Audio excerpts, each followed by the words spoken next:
Hi everyone and welcome back to my channel. So in today's video I'm going to be going through my 2023 reading stats. I have my laptop in front of me, so if you see me staring down here then that is why. I am going to start by going through my Goodreads year in review because I think there's some interesting stats in here. Also, I'm currently getting over like a cold. I was ill in between Christmas and New Year, so that's why it's taken me a lot longer to film all of my end of year content, but hopefully you can't hear that too much in my voice. I'm feeling a lot better than I did a week ago.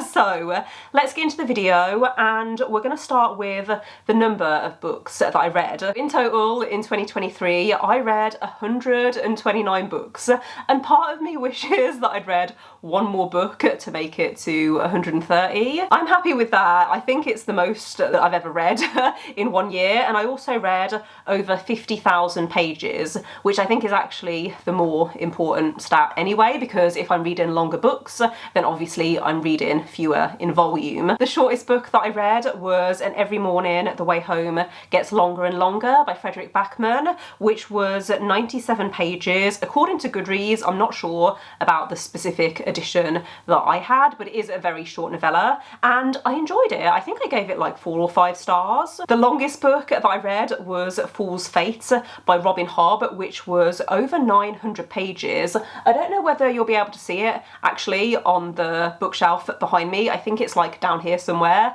but it is a chunky book, and I actually listened to the audiobook, which I think is over 30 hours long, so it took me the whole month to get through, but I have been really enjoying The Realm of the Outlings. I have only got 3 books left in that series. I've only got the final trilogy to read, and it is one of my priorities for 2024. My average book length in 2023 was 396 pages, which sounds about right. I feel like I read a lot of books that are between 300 and 400 pages, and then occasionally I'll read a few novellas or a few longer books, and so it all kind of balances itself out. The most popular book that I read, which has been shelved the most on Goodreads, is Verity by Colleen Hoover, which has been shelved by over 4 million people. And the least popular book that I read was Tell Me Everything by Laura Kay, which has been shelved by around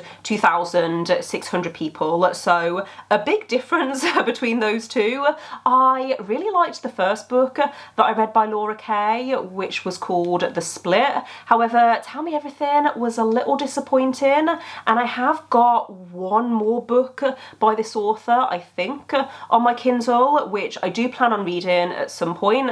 But yeah, Tell Me Everything was a little disappointing considering I gave The Split 5 stars, I think, and then Tell Me Everything was more like a 3 stars. My average rating for 2023 was 3.9, which I'm obviously really happy about. I don't tend to take many risks with my reading. I tend to pick up either super hyped and popular books or books by authors that I've read from before, so there's a higher chance that I'm going to love them. So it's not really a surprise that my average rating is around 4 stars. I'm fairly sure it's been around that for the past few years, so yeah, obviously really happy with that. Then the book that I read last year that has the highest average rating according to Goodreads is In Memoriam by Alice Wynne, which has a 4.56 average rating. I personally agree with this. I loved this book, and I think I did give it a 4.5 stars. It's World War I fiction, which I think might put some people off. However, it's also a love story between 2 soldiers who have grown up together, they went to school together, and they both enlist in the army and fight in the trenches during World War I, and it's really about life in the trenches. My overwhelming memory of reading this book is how visceral it was and how it was quite graphic but also really compelling to read. I would recommend it, but only if you're prepared for that kind of story, because it was difficult to read in places. Let's move on to my core pile spreadsheet, and I think I'm gonna have to move over a little bit so I can put my graphs on the screen here, but let's start with the number of books that I read per month.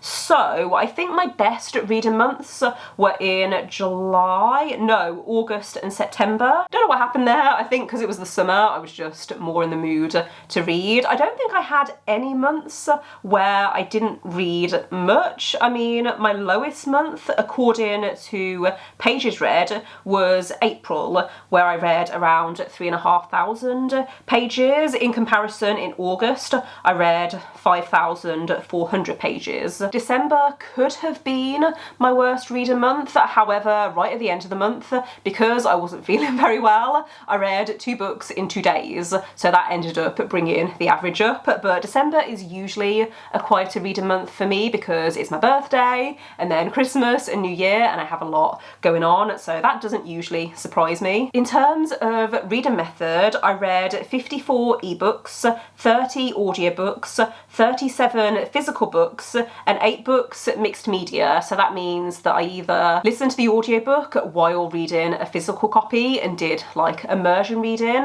or I alternated between the two. Really glad to see that I read a lot of ebooks last year because one of my goals was to tackle my Kindle TBR, and I'm going to be continuing to do that this year. I actually bought a new Kindle over Christmas because I had some vouchers that I needed to use up, and already I love it. I hadn't realised how slow my old Kindle was until upgrading, so yeah, very excited for lots of Kindle reads this year. In terms of intended audience, over 90% of the books that I read last year were adult books, and then I read 8 YA books and 3 books which I think would be classed as new adult. I still don't know how to categorise a book as new adult. I tend to stick to just YA and adult, but yeah, I do tend to read more adult books than YA. The majority of the books that I read last year were books that I owned, either physically or digitally, and then I also read 23 Scribd books,